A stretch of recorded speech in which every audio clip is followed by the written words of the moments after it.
Hello students, today we will discuss audit of a joint stock company।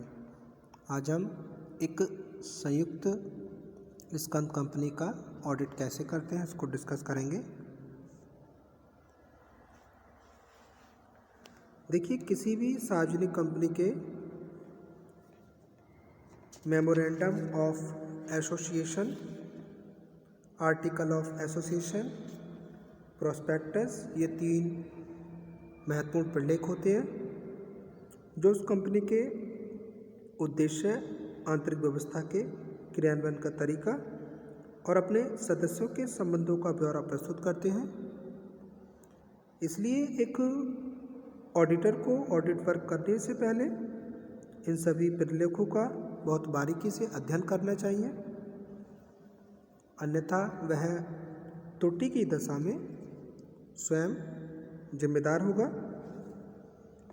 Memorandum of association ये company का legal और एक important प्रलेख होता है। इसे कंपनी का चार्टर या कंपनी निर्माण की फाउंडेशन भी कहा जाता है। इसमें कंपनी के क्या उद्देश्य हैं, कंपनी का कार्यक्षेत्र, कंपनी के अधिकार और उसकी लिमिटेशन का अध्ययन किया जाता है, मतलब इसमें उल्लेख होता है। कंपनी सीमा नियम के बाहर कोई भी कार्य नहीं कर सकती। कंपनी एक्ट की धारा 13 के अकॉर्डिंग कंपनी के पार्षद सीमा नियम में कुछ बातों का उल्लेख होता है। मतलब अगर कंपनी सार्वजनिक सीमित दायित्व वाली है तो उसके लास्ट में लिमिटेड वर्ड जुड़ा हुआ होता है, और अगर कंपनी निजी सीमित दायित्व वाली कंपनी है तो उसके लास्ट में प्राइवेट लिमिटेड शब्द का प्रयोग किया जाता है। उस राज्य का नाम जिसमें कंपनी का रजिस्टर्ड ऑफिस है, ये भी मेमोरेंडम ऑफ एसोसिएशन में ही मेंशन होता है। कंपनी का उद्देश्य, जिसे हम अलग अलग कैटेगरी में रख सकते हैं, जैसे कंपनी के समाविलन के बाद किए जाने वाले मुख्य उद्देश्य और इन मुख्य उद्देश्यों की प्राप्ति में सहायक उद्देश्य। अन्य उद्देश्य जो इसमें मेंशन नहीं है, अंशों या गारंटी के द्वारा सीमित दायित्व वाली कंपनी की दशा में उसके पार्षद सीमा नियम में इस बात का उल्लेख होना चाहिए कि उसके सदस्यों का दायित्व सीमित है। कंपनी एक्ट 1956 आर्टिकल 17 के अकॉर्डिंग पार्षद सीमा नियम में परिवर्तन करने के लिए विशेष प्रस्ताव पारित करना पड़ता है, और कोई परिवर्तन तब तक प्रभावी नहीं होता जब तक कि आवेदन करके कंपनी लॉ बोर्ड से उसकी पुष्टि न करा ली जाए। आर्टिकल 18 में आदेश की तिथि के 3 माह के अंदर कंपनी रजिस्ट्रार से हर परिवर्तन का पंजीकरण कराना पड़ता है। अब हम समझेंगे memorandum of association and auditor. Auditor को पार्षद नियम के उद्देश्य वाक्य का ध्यानपूर्वक अध्ययन करके ये कन्फर्म करना चाहिए कि कंपनी निर्धारित कार्य कर रही है या नहीं कर रही है। अगर कंपनी कोई ऐसा कार्य करती है जिसको करने का अधिकार उद्देश्य वाक्य कंपनी को नहीं देता, तो अंकेक्षक को ऐसे कार्यों से संबंधित लेखों को सर्टिफाई नहीं करना चाहिए और उसका उल्लेख अपनी रिपोर्ट में करना चाहिए।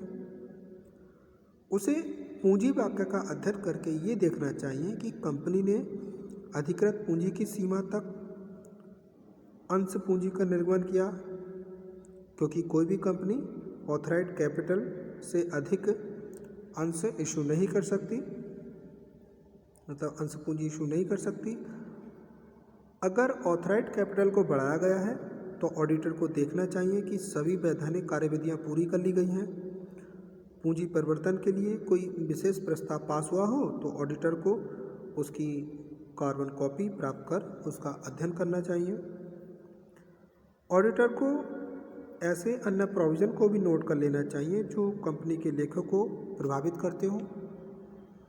अगर पार्षद सीमा नियम में कोई चेंजेस किया गया है तो ऑडिटर को देखना चाहिए कि कंपनी एक्ट आर्टिकल 17, 18, 19 में दिए गए प्रोविज़न को पालन किया गया है नहीं। अब बात करते हैं आर्टिकल ऑफ एसोसिएशन पार्षद सीमा नियम।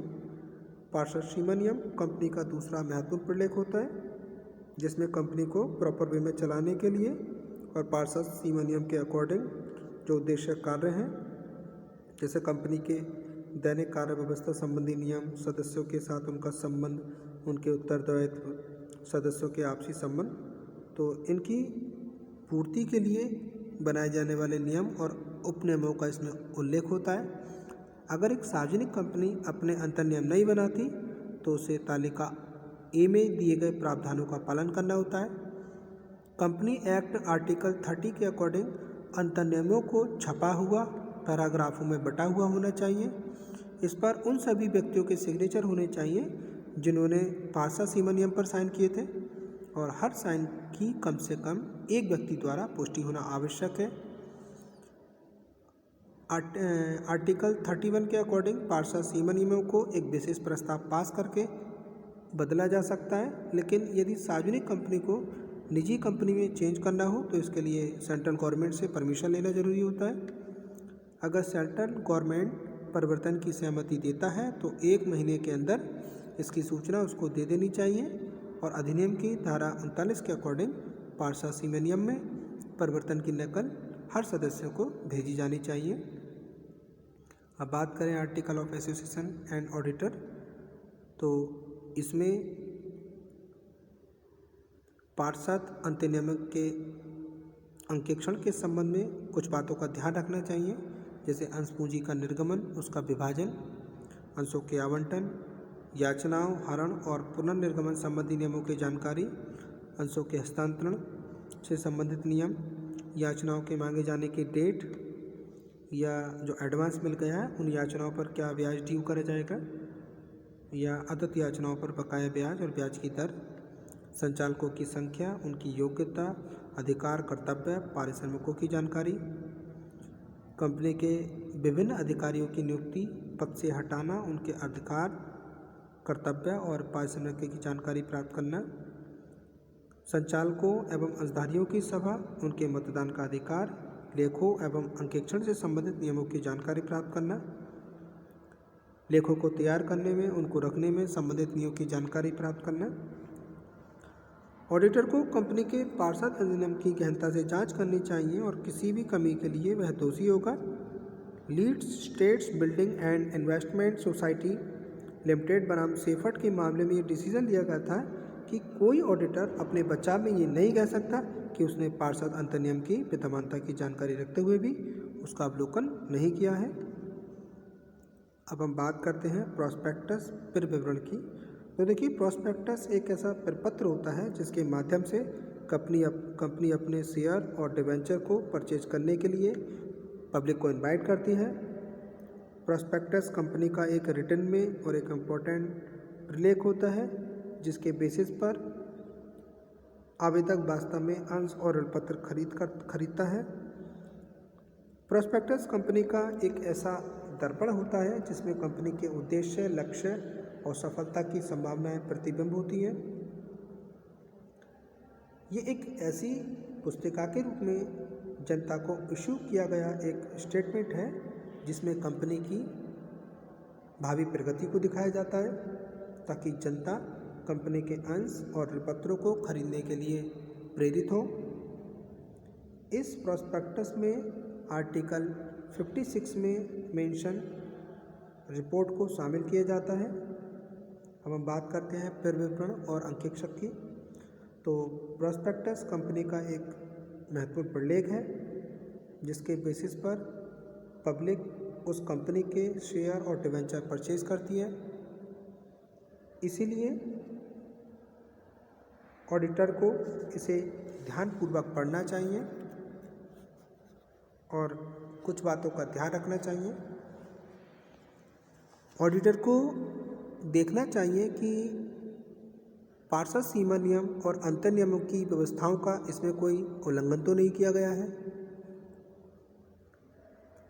ऑडिटर को ये भी देखना चाहिए कि आर्टिकल 56 में जो भी वर्णित सूचनाएं उचित है या नहीं है।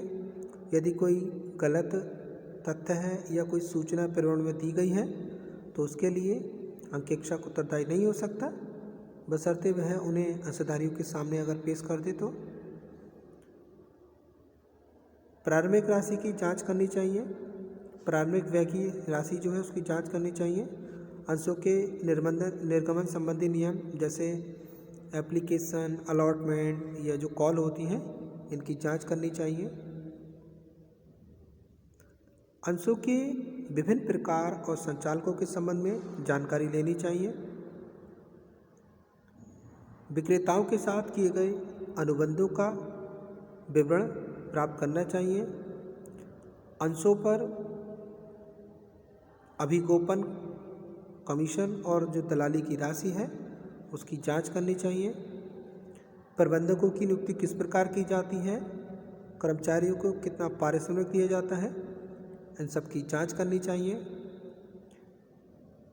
फिर विवरण के निर्गमन की तारीख से 2 वर्ष के अंदर किए गए जितने भी कॉन्ट्रैक्ट हैं उनका जो विवरण है उनकी पूरी उसको जांच पड़ताल करनी चाहिए। आज की वीडियो के लिए इतना ही। Thank you very much students.